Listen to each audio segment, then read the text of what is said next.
जाऊ आपण. म्हणजे अरुणाताईंचा बर्थडे पण सेलिब्रेट करू, एक्सपिरियन्स पण ऐकू. प्रतीक्षा आडकर ताई अनम्यूट करून तयार.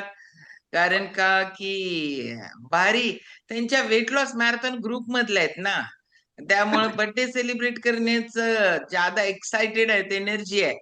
अरुणाताई वाढदिवसाच्या हार्दिक हार्दिक शतायुषी शुभेच्छा. सगळेजण पटपट एक ही देऊ शकता शुभेच्छा आणि लगेच वाढदिवसाच्या म्यूट खूप करा. शुभेच्छा. हॅपी बर्थडे ताई. Happy birthday. शुभेच्छा. बर्थडे ताई. Happy birthday. Happy birthday. Birthday ताई. वाढदिवसाच्या हार्दिक हार्दिक शुभेच्छा जन्मदिनमिदं ताई. ऐ प्रिय हॅपी बर्थडे सखे ताई.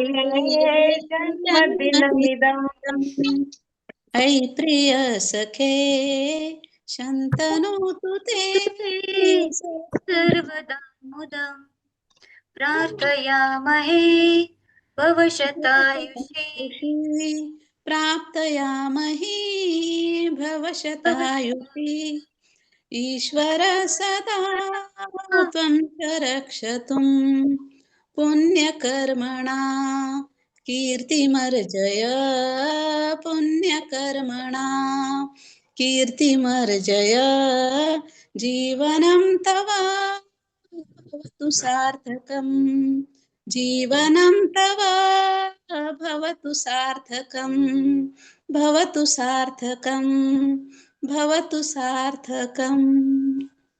चलो वा वा वा. छान छान. भारी भारी सगळेजण शिकायला लागले संस्कृत. ओके. हे ना अरुणाताई ना भरून आलं सगळं. एवढं भारी तुम्ही हे म्हटलं गाणं माहितीये का. चलो अरुणाताई, नाव, कुठून आहात, लिंक कुणाकडून मिळाली, आतापर्यंत काय काय चेंज झाला, म्हणजे कशासाठी जॉईन झालो आपण, आणि आतापर्यंत आपल्यामध्ये काय काय चेंजेस झाले. ओके. काय थँक्यू एनर्जी सगळ्यांना. ड्रिंकचा एक घोट घेतला की लय भारी वाटतंय माहितीये काय. गुड मॉर्निंग सगळ्यांना. इमोशनल खूप झालंय का? नाही, छान वाटते सगळ्यांना आहे बघून. Good morning. 1 जानेवारीला मी जॉईन झाली. 11 महिने झाले. 11 महिने 14 दिवस. सगळ्यांना थँक्यू. कारण नावं घेतली ना तर खूप आहे माझ्याकडे लिस्ट. 1 जानेवारीला जॉईन झाली. गीता जगताप-ताईंनी मला लिंक दिली. त्यावेळेला जो विषय होता योग आणि आहार, आणि त्यावेळेला मला एकच माझ्या मनात होतं की 1 जानेवारी आहे, काहीतरी संकल्प करूया. आणि संकल्प कोणता करायचा, त्याच वेळेला मला गीताताईंनी लिंक दिली. आणि लिंक दिल्याच्या नंतर मी विचार केला की नाही, हा जो संकल्प योग आणि आहारामध्ये जे काय आहे ते मला ऐकायचं आणि तिथून मला संकल्प करायचा. आणि तिथे मी संकल्प केला 1 जानेवारीला. बरोबर 11 महिने 14 दिवस झाले. आज 1 जानेवारीला मी परत येणार आहे इथे आणि माझा अनुभव शेअर करणार आहे. आज आज खूप खूप आनंद आहे, त्याच्यामुळे शब्द फुटत नाहीये. पण सगळ्यात महत्वाचं म्हणजे शतायुषी परिवाराला मी जॉईन झाल्याच्या नंतर काय मिळालं हे शब्दात नाही वर्णन करू शकत. तर सगळ्यांनी भरभरून दिलेलं आहे. योग आणि आहार म्हणजे काय ह्याची माहिती असून सुद्धा योगापुरतीच मर्यादित होती. म्हणजे योग शब्दापुरतीच मी मर्यादित होती. तो जो योग आहे तो योग आहार म्हणजे शरीर आणि मन हा एकत्र करणं आणि त्याच्यावरती कृती करणं हे मला शतायुषी परिवाराने शिकवलं. ताईंचा अनुभव जो आहे, ताईंचे जे शब्द आहेत ते माझ्या मनावरती अगदी कोरले गेले. मालतीताई, प्रतीक्षाताई या सगळ्यांना मला आज खूप खूप म्हणजे आनंद होतोय त्यांच्यासाठी की मला एवढं उभं केलं इथे.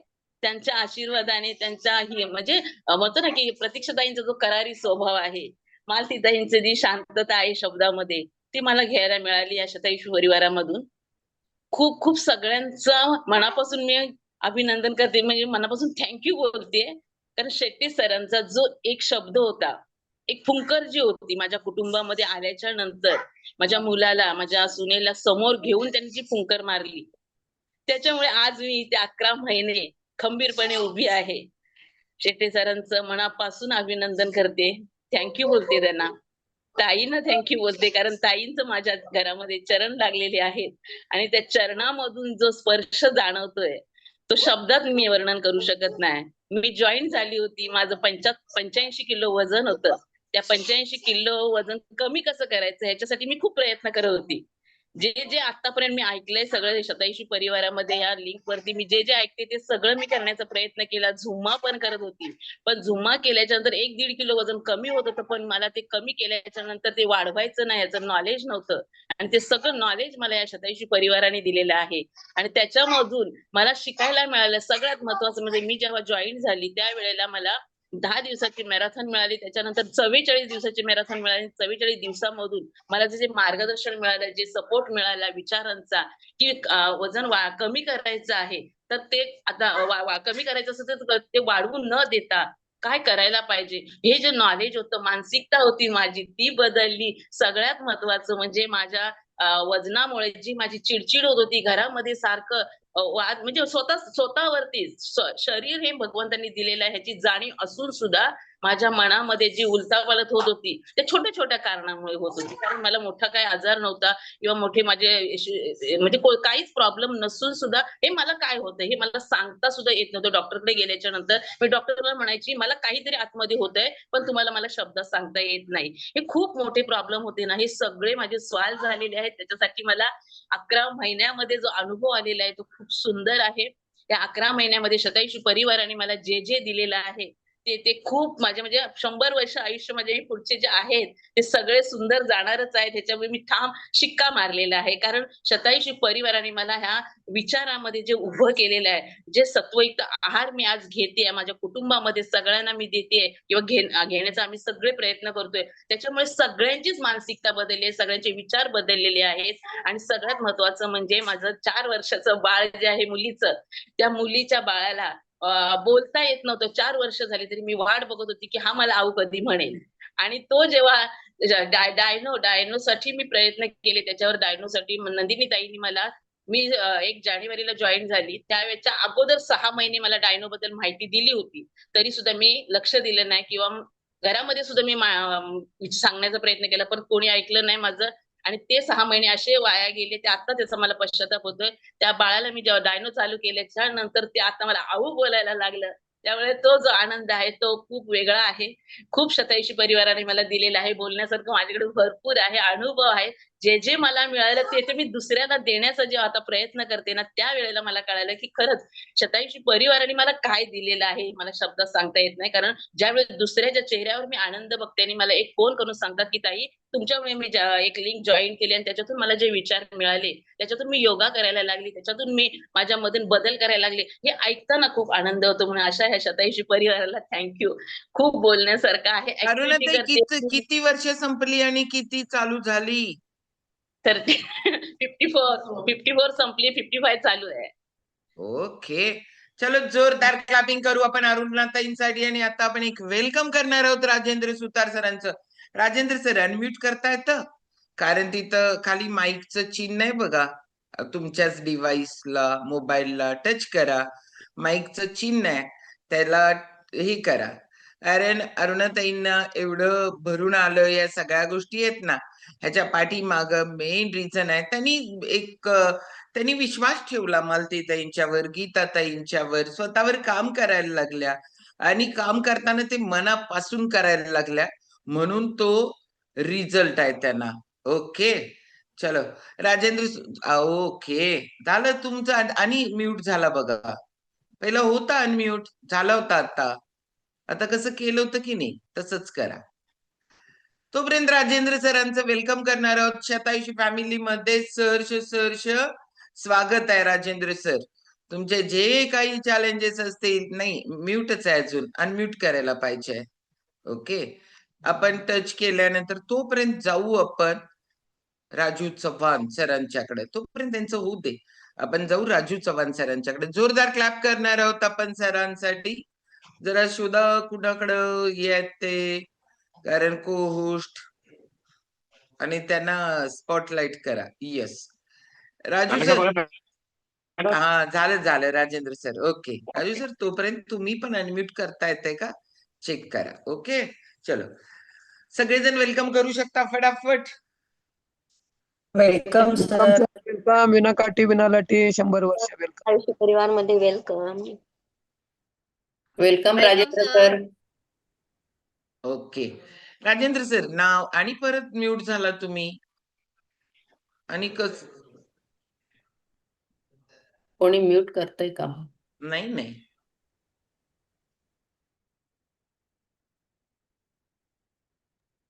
बघा. हा, येते आता. बोला. ओके नाव, कुठून आहात, लिंक कुणाकडून मिळाली आणि काय आता काय वाटतंय? Okay madam. सर्वांना माझा नमस्कार. मी जयशंपूर मधून आहे. माझं नाव राजेंद्र सुतार. मी आज बरोबर वर्ष झालं माझ्या L4 L5 मणक्याचा ऑपरेशन होत, हम्म. आणि जवळजवळ 1 महिन्याभराने मला इन्फेक्शन झालं. आणि या इन्फेक्शनामध्ये ऑपरेशन करतानाच L4 L5 एकमेकावरती चढलेले असल्यामुळं केज बसवायला सांगितलं, केज आणि स्क्रू. आणि मग ते बसवल्यानंतर महिन्याभराने मला इन्फेक्शन झालं. इन्फेक्शन झाल्यानंतर एक 8-10 दिवसांनी रिओपन केलं, आणि रिओपन केल्यानंतर त्याच्यातून केज बाहेर काढलं. आणि त्याच्यानंतर 4 महिने इन्फेक्शनच्या जे काही औषधं होती, सलाईन वगैरे, ते 2-3 महिने केले. तरी सुद्धा माझ्यामध्ये फारसा फरक पडला नव्हता. पुन्हा इन्फेक्शन झालं आणि पुन्हा मे महिन्यामध्ये बायोप्सी करायची वेळ आली. असं जवळजवळ 7 ते 8 महिने रिओपन करणे, बायोप्सी करणे, रक्त तपासणे, त्याच्यानंतर त्याच्यावरती सलाईन, इंजेक्शन वगैरे देणे, अँटीबायोटिक, याच्यावरच माझे जवळजवळ 8 ते 9 महिने गेले. 7 सप्टेंबरला आम्ही पुन्हा एकदा MRI करून, एक्सरे काढून ते स्क्रू वगैरे घट्ट बसलेले आहेत असं डॉक्टरांनी सांगितलं. आणि त्या दिवशी ब्लड टेस्ट करायला सांगितलं, आणि ब्लड टेस्टमध्ये CRP वाढला असल्यामुळे ते स्क्रू काढूया म्हणायला लागले डॉक्टर. आणि मग माझं काय धाडस होईना, म्हणून मी दुसऱ्या डॉक्टरांचा जरा सल्ला घेतला. आणि या सल्ल्याने त्यांनी सांगितलं की तुम्ही स्क्रू न काढता 6 महिने मी सांगतो ते औषधं घ्या, आणि त्या औषधाने तुम्हाला बरं होईल. ब्लड टेस्ट वगैरे करण्याची आवश्यकता नाही. आणि मग सांगितल्याप्रमाणे मी एक 3 महिने आता झाले मी त्या गोळ्या घेतो. 2 महिने अगदी सकाळ संध्याकाळ गोळ्या घेत होतो. आणि मग परवा जाऊन चेक करून आलो, तर त्यांनी 2 गोळ्याचं एका गोळीवरती आणलेलं आहे. आणि हे करण्यामागे मी गेल्या महिन्यामध्ये हळूहळू चालण्याचा प्रयत्न करत होतो. मग चालता चालता एक 8 दिवसामध्ये मी 1.5 2 किलोमीटर चालू लागलो. आणि चालता चालता आमच्या शेजारीच संगीता मॅडम म्हणून, ज्या आता सध्या PI आहे धारावीला, त्यांचे मिस्टर मला भेटले. आणि त्यांनी मला अफ्रेशची जरा ओळख करून दिली. आणि मग ते मी अफ्रेश आल्यानंतर एक 7-8 दिवस घेतलं. तोपर्यंत 1 डिसेंबर उजाडलं, 1 डिसेंबर 2025 उजाडलं. आणि मग प्रीती बादामी मॅडम, त्याच्यानंतर सुमेध सर, अर्चिता मॅडम, ह्या सर्वांची माझी जर ओळख झाली. आणि एक दिवस अर्चिता मॅडम आणि Sumedh madam, Archita madam, Sumedh sir, आणखीन प्रीती मॅडम ह्या माझ्या घरी येऊन माझा बॉडी फॅट अनालिसिस केला. आणि पुढच्याच रविवारी त्यांच्याकडं इचलकरंजीचे एक couple, Patil madam, Milind sir. Milind sir, यांची माझी भेट करून दिली. त्यावेळेला मी जवळजवळ 7-8 जण त्यांच्या मिटिंगला हजर होतो. आणि त्या ठिकाणी जरा थोडीशी माहिती दिल्यानंतर आणखीन तुमचं या 1 जानेवारी पासून, 1 डिसेंबर पासूनच मी शतायुषीला जॉईन झालेलो आहे. आणि रोज 5:45 आणखीन 7 असे दोन्ही वर्ग मी जॉईन होत असतो. आणि याच्यातून बरेचसं मला माहिती मिळालेली आहे. तसं योगासनावर करतो. आणि या 8-10 महिन्यामध्ये माझी मेंटल जी स्थिती होती ती खूप कमी झालेली होती. माझा स्वतःवरचाच विश्वास कमी झालेला होता. आणि या 15 दिवसामध्ये मी जरा चालू लागलो. चालताना माझ्यामध्ये स्पीड आलं. त्याच्यानंतर माझे जे बोन जे आहेत, हाडं जे आहेत, ती थोडीशी मजबूत होऊ लागले. आणि मी आता सकाळी उठून 6:15 पर्यंत वॉकिंगच करतोच. आणि नंतर मग झाडांना पाणी घालणे, वाकणे, फिरणे, असे बऱ्याचशा गोष्टी मी करतो. आणि वरच्यावर प्रीती बदामे मॅडम, सुमेश सर यांच्याशी मी कॉन्टॅक्टमध्ये आज काहीतरी आहे. फक्त ओके. ह्या 15 दिवसामध्ये मला बराचसा जवळजवळ 40% मला फरक पडलेला आहे. येस. वय तर किती आहे राजेंद्र सर? माझं वय आता 65 चालू आहे. 65. मग ओके. मग काय ज्यादा नाहीये. त्यामुळं बरं होत आहे. फक्त कन्सिस्टन्सी ठेवा, सातत्यानं करत राहा. सातत्यानं करायला लागला की नाही, खूप भारी हा, रिझल्ट येतील. गेलेला कॉन्फिडन्स परत येईल. कारण काय आहे, की आपल्याला एकतर निदान लागणं खूप महत्वाचं असतंय. निदान लागल्यानंतर आपण त्याच्यावर उपचार घेतो, ते प्रॉपर होणं पण लय महत्वाचं असतंय. उपचार व्यवस्थित आहेत, पण बॉडीनं व्यवस्थित रिॲक्ट करायला पाहिजे ना. कारण उपचार हा. अगदी राईट असतात, पण शरीर साथ देत नसतंय. इथं शरीराची साथ द्यायला त्याला त्याच्याबरोबर मन पण खंबीर लागतंय. या दोन्ही गोष्टी तुम्हाला इथं मिळणार आहेत. कारण या हा. दोन्ही गोष्टींमुळं खूप भारी फरक होईल. No problem. एकदम. आता फक्त वजन मला घटवायचं आहे थोडस. आज 71 किलो वजन आहे. हं. माझ्या उंचीनुसार जवळजवळ 65 ते 65 ते 66 किलो वजन हवं आहे. आता बुधवारपासून आपली मॅरेथॉन चालू होते ना. हा, ते जर मला त्याची अगोदर माहिती, आता मी सरांच्याकडे जाणार आहे, सुमेध येस. सरांच्याकडे. त्यांच्याकडनं पूर्ण माहिती घेतो येस. आणि मग तेहतीस. भारी होईल, भारी. वजन पण कमी होईल, एनर्जी पण ओके. वाढेल, तुमची ताकद अजून वाढेल. जे आणि काही त्यात चॅलेंजेस सारखं रिओपन किंवा काय, सगळं थांबेल, सगळं थांबेल. नाही, सगळं आता ओके. जर बऱ्यापैकी आता जवळजवळ 15 दिवसात तर मी खूप स्ट्रॉंग झालेला आहे. येस. आरामशीर भारी होईल. ओके. चलो, जोरदार ओके. क्लॅपिंग करू आपण राजेंद्र सरांसाठी. बघा किती प्रॉब्लेम्स असतात माहितीये का. एकदा प्रॉब्लेम आले ना, एकदा त्यांच्या ठिकाणी स्वतःला ठेवलं, विचार केलं, त्या जीवाची किती घालमेल होते माहितीये का. नुसता राजेंद्र सरांची होत नाही, त्यांच्या फॅमिलीची होते. त्यांच्या येस, येस, येस. फॅमिलीला पण टेन्शन. दवाखान्यात जायचंय उद्याला म्हटल्यावर आज किती धडधड होत असतं माहितीये का. कारण का की बायोप्सी करणार, बायोप्सी म्हणजे आता आणि कॅन्सर आहे काय म्हणून, अजून त्याच्यात काय आहे, केवढे प्रॉब्लेम्स असतात, केवढी धाकधूक असते माहितीये का. एखादा प्रॉब्लेम असेल आणि परत दवाखान्याला जायचंय आणि मला पाहिजे तेवढं बरं वाटत नाहीये, तर लई धाकधूक व्हायला चालू होत आहे. असं तिथनं बाहेर पडूस तोपर्यंत असं आपण ह्याच्यावर असल्यासारखं असतंय, हॉट चेअरवर असल्यासारखं असतंय. त्यामुळे खूप प्रॉब्लेम्स असतात. त्यामुळे असं होऊ नये याच्यासाठी खूप लोकांना आरोग्याची गरज आहे, राईट नॉलेजची गरज आहे, करून घेण्याची गरज आहे. अशा लोकांना आपल्याकडं मदत व्हायला पाहिजे. ओके. चलो, जोरदार क्लॅप करू परत एकदा राजेंद्र सरांसाठी. आणि आता आपण जाणार आहोत राजश्री कांतेताई आणि राजू चव्हाण सर. मी तुमच्याकडे उद्याला येणार आहे. कारण का माहितीये का, आजची बोधकथा खूप भारी बोधकथा आहे. कारण अश्विनी अडसूळ मॅडम तर सारखं राजू चव्हाणांचा एक्सपिरियन्स शनिवारपासून चालू केल्यात. आणि पण तरी पण बोधकथेला आपल्याला बोधकथेसाठी, सॉरी बोधकथा नाही आज. ओके. अर्चिता मॅडमांच्याकडे जाणार आहोत आपण आता.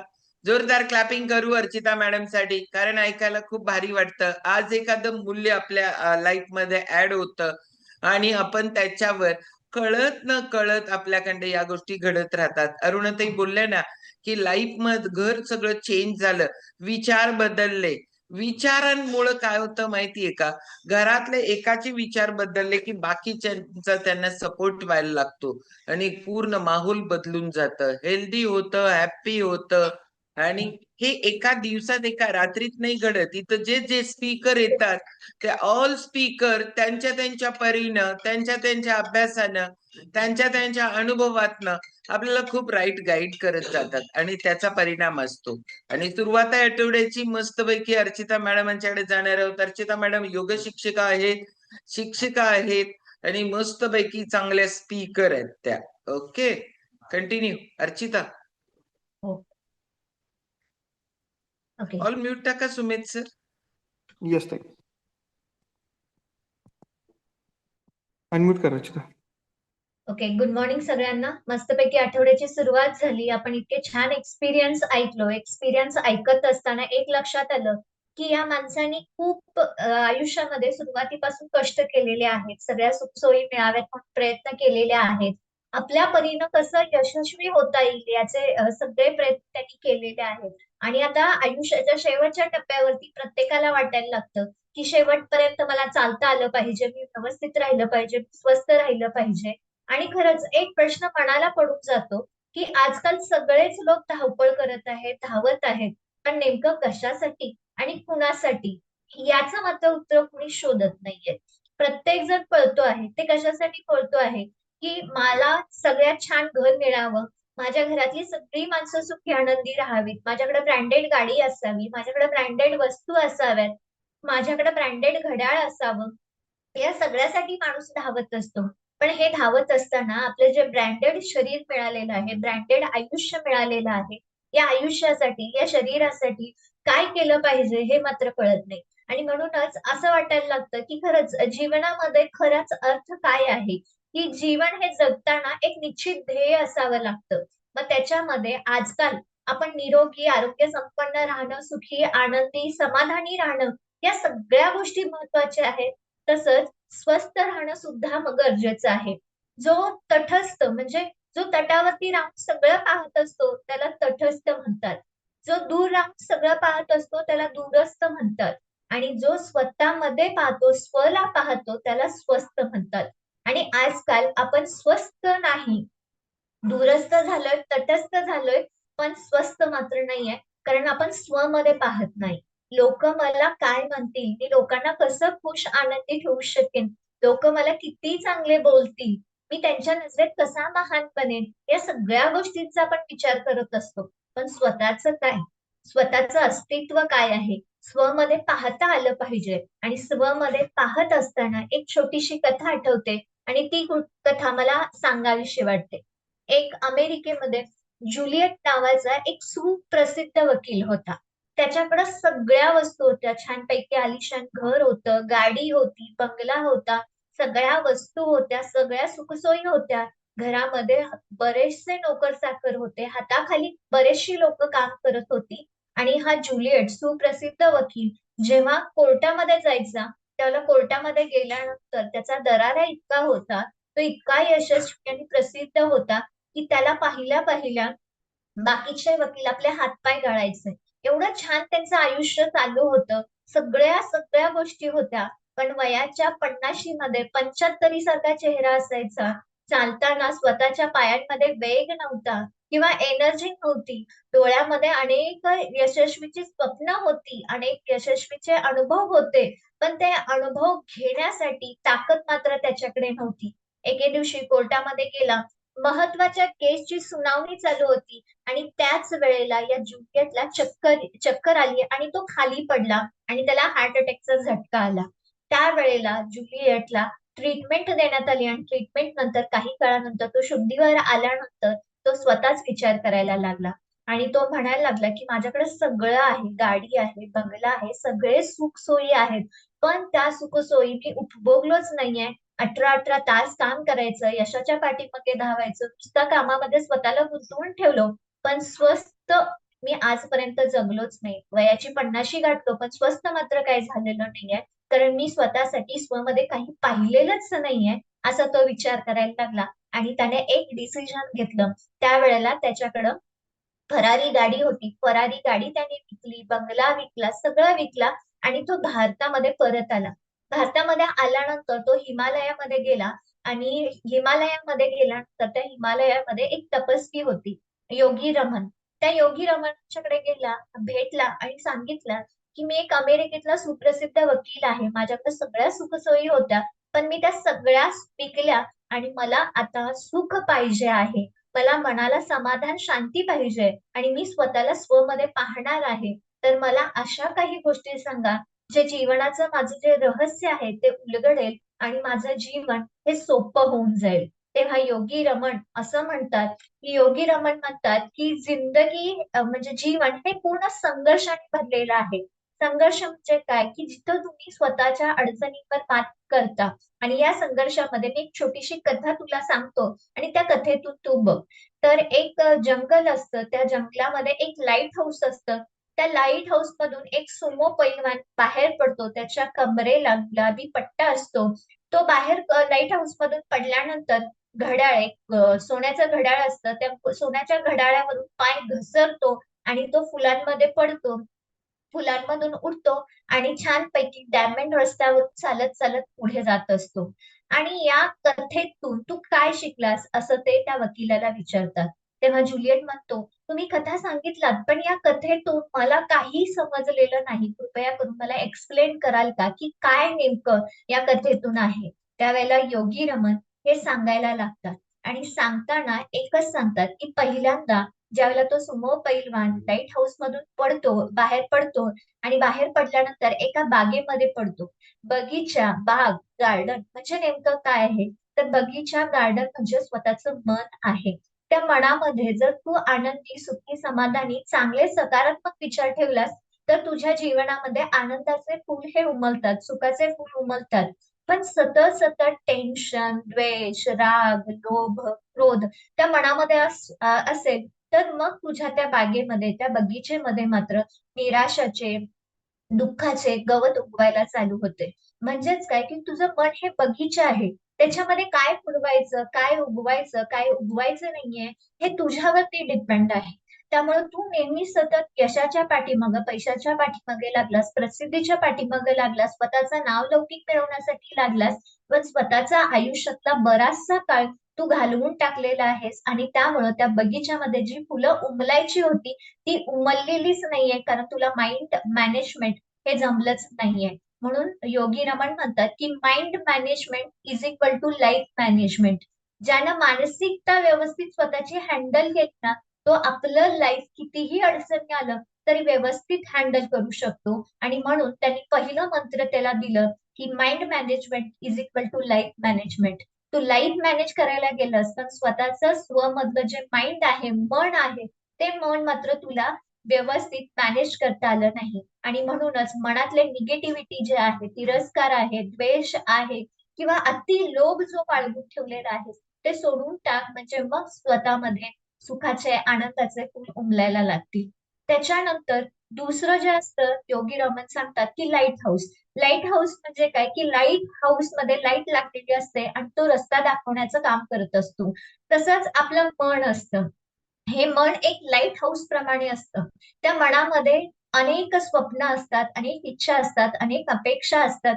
पण त्या अपेक्षा पूर्ण करत असताना जो योग्य मार्ग आहे, तो योग्य मार्ग जसा लाईट हाऊस दाखवत असतो तसं आपलं मन आपल्या जीवनाचं जे ध्येय ठरलेलं आहे ते ध्येय व्यवस्थित दाखवत असतो. आणि म्हणून योगी रमण म्हणतात की प्रत्येक व्यक्तीने, प्रत्येक माणसाने आपल्या जीवनाचा जो रस्ता आहे तो रस्ता सतत क्लिअर ठेवला पाहिजे.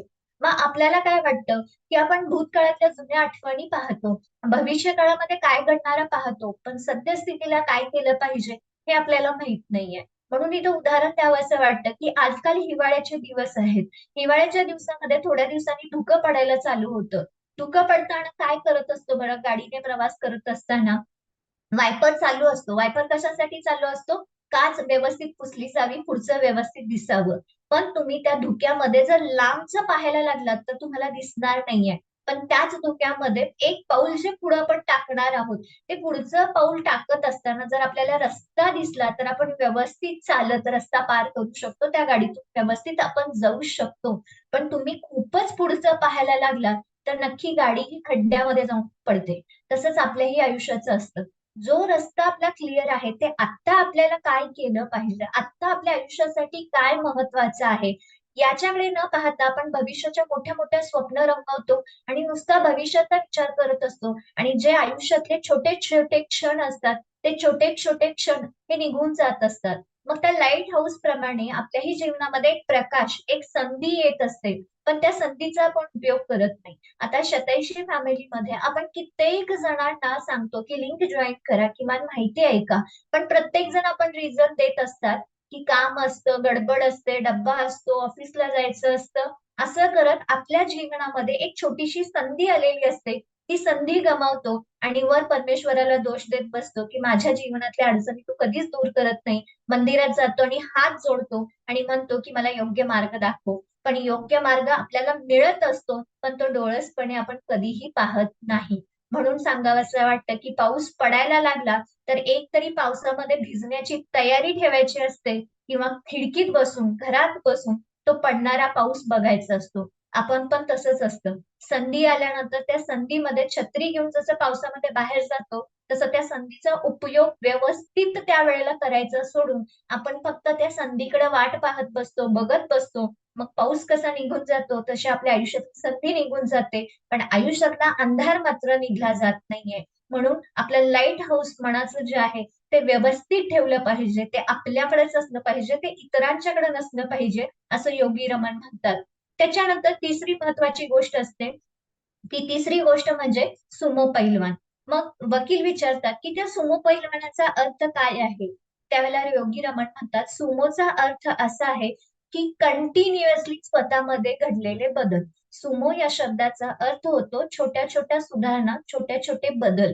ज्या वेळेला आपण एखादी गोष्ट सातत्याने आपल्यामध्ये बदल करायला लागतो, त्यावेळेला आपलं आयुष्य बदलणार आहे. आपण प्रार्थना करतो की माझं आयुष्य बदललं पाहिजे, माझ्या आयुष्यामध्ये सगळं मिळालं पाहिजे, पण याच्यामध्ये स्वतःला बदलायला मात्र आपण तयार नसतो. आणि म्हणूनच सुमो म्हणजे एकदम छोटे छोटे बदल.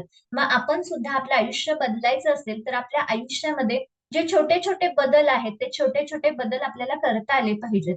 म्हणजे काय की भल्या पहाटे आपल्याला 5ला नाही उठता येत आलं, तरी आपण जर 6ला उठत असेल तर 10 मिनिटं 15 मिनिटं लवकर उठा. पाणी आपल्याला भलेही 3-3 लिटर पिता येत नसेल, 2.5 लिटर पिता येत नसेल, रोज 1-1 ग्लास पाणी वाढवा. हे छोटे छोटे बदल आपल्या आयुष्यामध्ये मोठा बदल घडवून आणतात. ठीक आहे, आपल्याला पूर्ण पुस्तक वाचता येत नाही, पण त्या पुस्तकामध्ये पान असतं, त्या पानातला एकतरी पॅरेग्राफ पहिल्यांदा वाचायला सुरुवात करा. आपल्याला वाटतं की मोठा बदल अपेक्षित असतो, पण त्याच्यासाठी जे छोटे छोटे बदल आहेत ते मात्र आपण करत नाही. भले मला 1 तास व्यायाम नाही करता येत, पण 10 मिनिटं योगा करा, 10 मिनिटं व्यायाम करा. ते 10 मिनिटच तुमच्या जीवनामध्ये मोठा बदल घडून येतात.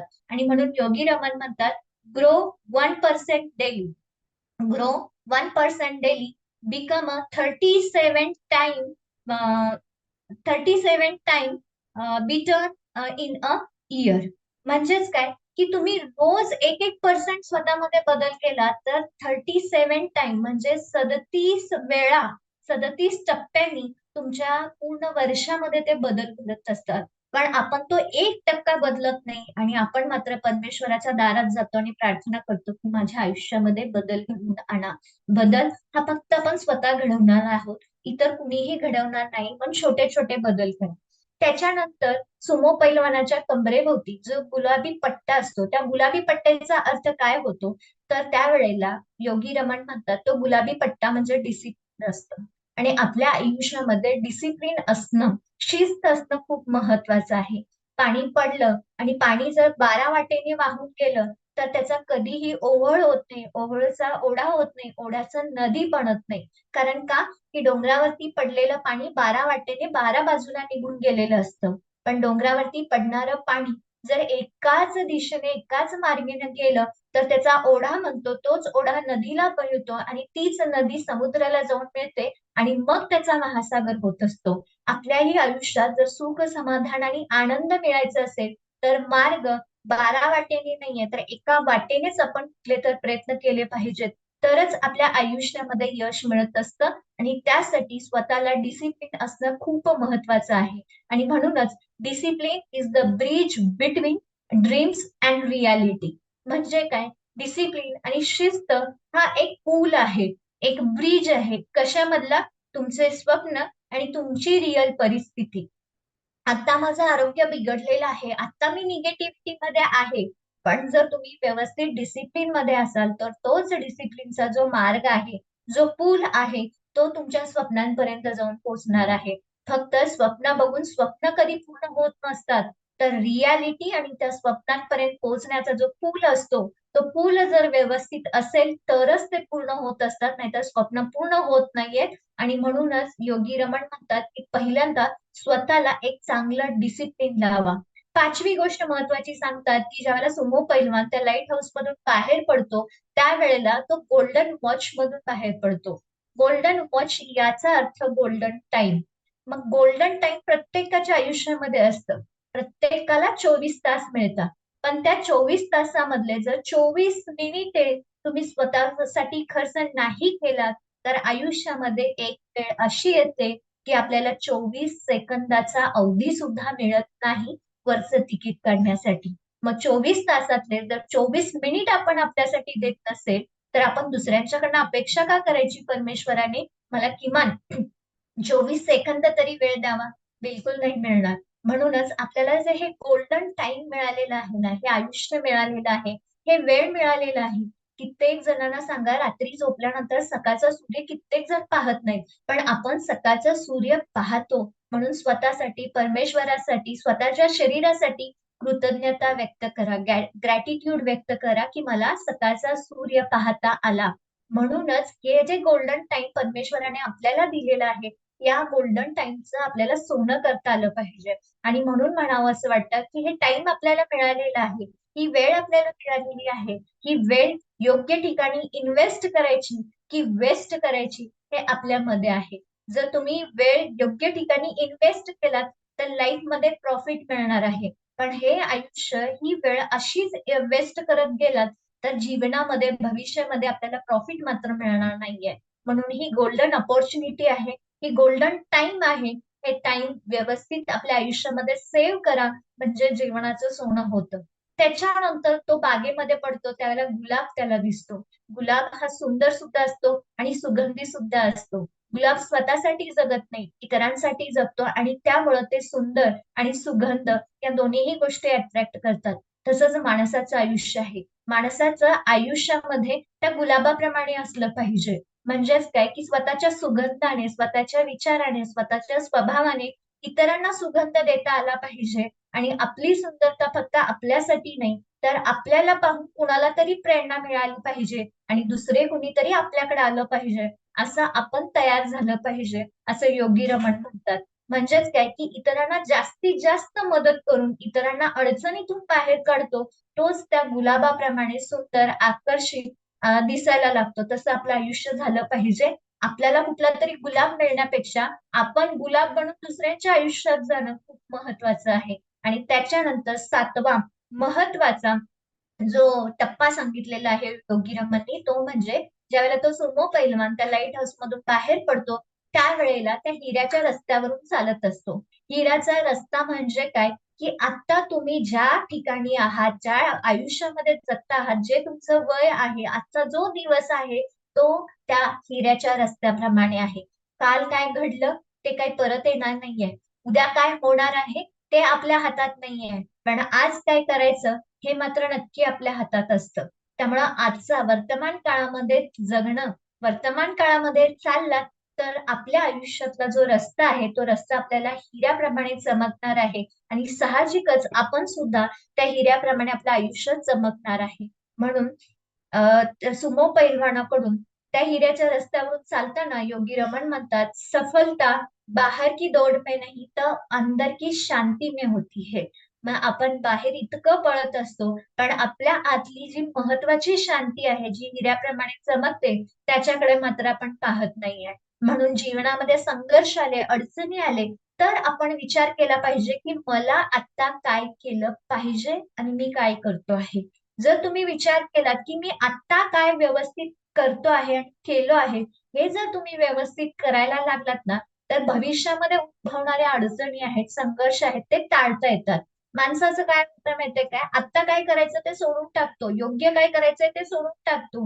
मग भविष्यामध्ये अडचणी आल्या की मग विचार करायला लागतो, हे माझ्याच आयुष्यामध्ये काय असतं. आणि म्हणून एक गृहिणी आहात म्हणून उदाहरण देते. आपण भाकरी करतो, भाकरी करत असताना काय होतं बरं, परातीमध्ये एक भाकरी आपली थापलेली असते, एक भाकरी आपण भाजून आपल्या बुट्टीमध्ये टाकलेली असते आणि एक भाकरी आपल्या तव्यामध्ये असतात. 3 भाकरी असतात परातीमध्ये, तव्यामध्ये आणि एक भाजलेली भाकरी बुट्टीमध्ये. कुठल्या भाकरीकडे तुम्ही जास्त लक्ष देणार आहात? परातीतल्या भाकरीकडे देणार आहात, बुट्टीतल्या भाकरीकडे देणार आहात की तव्यातल्या भाकरीकडे देणार आहे? सांगा बरं, तुम्ही कुठल्या भाकरीकडे लक्ष जास्त देणार? तर साहजिकच आहे, तुम्ही म्हणणार की तव्यातल्या भाकरीकडे आम्ही जास्त लक्ष देणार. परातीत आहे, ती सुखरूप व्यवस्थित आहे, त्याला काही धक्का होणार नाही काहीही केलं तर. जी बुट्टीत आहे तिला पण काही होणार नाही, कारण ती भाजून तयार झालेली आहे. पण तव्यातल्या भाकरीकडे मी जर लक्ष दिलं नाही तर त्या आगीमध्ये ती करपली जाईल, कच्ची होईल किंवा काहीतरी खराब होईल. म्हणून आपण तव्यातल्या भाकरीकडे लक्ष देतो. तसंच आपलं आयुष्य आहे.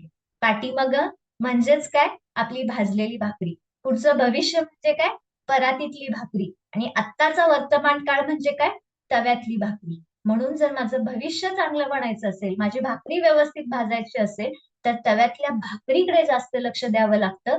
तसं वर्तमान काळामध्ये सगळ्यात जास्त लक्ष स्वतःकडे द्यावं लागतं आणि वर्तमान काळ सुधारला तर भविष्य सुधारणार आहे आणि मग भविष्यातल्या अडचणी या दूर होणार आहेत. आणि म्हणूनच सांगावंसं वाटतं की जिंदगी जीना आसान नहीं होता, जिंदगी जीना आसान नहीं होता, बिना संघर्ष कोई महान नहीं होता, बिना संघर्ष कोई महान नहीं होता, बिना पड़े हथौड़े की चोट, बिना पड़े हथौड़े की चोट कोई पत्थर भी भगवान नहीं होता.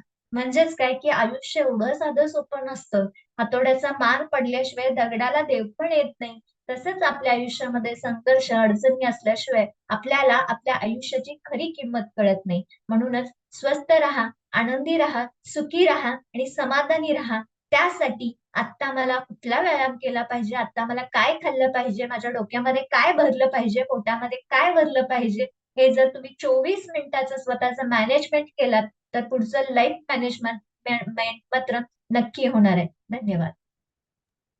चलो जोरदार क्लॅपिंग करणार आहोत आपण अर्चिता मॅडम साठी, कारण केवढे भारी विचार, किती पाठीमागचा विचार करतो, कधी पुढचा विचार करतो.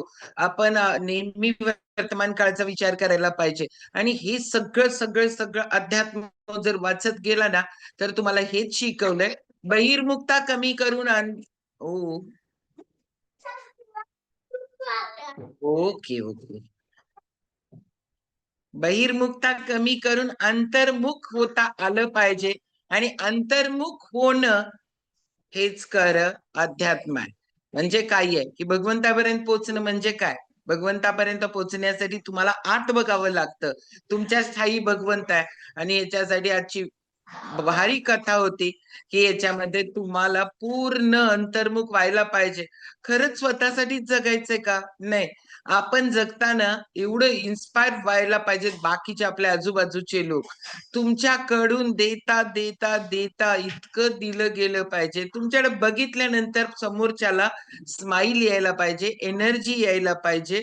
मग आपण आपली किती काळजी करायला पाहिजे. आपण नुसताच आपल्यासाठी नाही, आपण खूप लोकांसाठी असणार आहोत. ओके, चलो वेट लॉस मॅरेथॉन स्टार्ट होती आपली बुधवार पासून. खूप लोक वेट वर काम करायला पाहिजे, हेल्थ वर काम करायला पाहिजे. राजेंद्र सुतार सरांना वयाच्या 65व्या वर्षी वाटतंय स्वतःच 6 किलो वजन फक्त जादा आहे, 5 ते 6 kg हे कमी करावं. नंतर कमी करणं खूप अवघड जातं, वेळ असतानाच करणं खूप गरजेचं आहे. इथं केलंच जात नाही, तुमच्याकडून करवून घेतलं जातं. तुम्हाला डिसिप्लिन काय काय फॉलो करायला पाहिजे त्या सांगितल्या जातात. आणि या वेट लॉस मॅरेथॉन पुरत्या मर्यादित नाहीये. हे ज्ञान जर तुम्ही घेत गेला तर हे आयुष्यभर तुम्हाला उपयोगी पडणार असतं. ओके, चलो परत एकदा अर्चिता गिट मॅडम साठी आपण